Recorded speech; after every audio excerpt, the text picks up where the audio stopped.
రేయ్ నాన్నా, ఎందుకు కన్నీరు పెడుతున్నావు? ఎందుకు ఈ జీవితం ఇంత భారం అని దిగులు పడుతున్నావు? నువ్వనుకుంటున్నావేమో నేను నిన్ను పట్టించుకోవడం లేదని, నీ కష్టాలు నాకు కనిపించడం లేదని. కాని నిజం అది కాదు. నీ కంటి నుంచి జారే ప్రతి కన్నీటి చుక్క నాకు రుద్రాభిషేకం లాంటిదే. విను, నేను నీకిచ్చే కష్టాలను నువ్వు ఇష్టంగా భరించు. ఎందుకంటే రాయిని గుడిలో దేవుడిగా మార్చాలంటే ఆ రాయి శిల్పి ఉలిదెబ్బలను భరించాలి. ఆ రాయికి ఎంత నొప్పి ఉంటుందో శిల్పికి తెలుసు.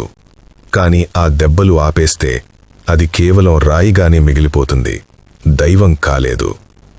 నేను ఆ శిల్పిని, నువ్వు ఆ రాయివి. నిన్ను ఈ లోకంలో అందరికంటే గొప్పగా దృఢంగా తీర్చిదిద్దాలనేదే నా తపన.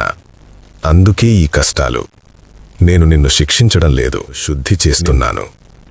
బంగారం మెరవాలంటే మంటలో కాలాల్సిందే కదా.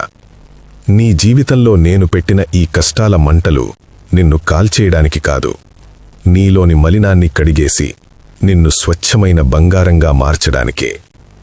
నీకు వచ్చే ప్రతి సమస్య వెనుక నాదో పెద్ద ప్రణాళిక ఉంది.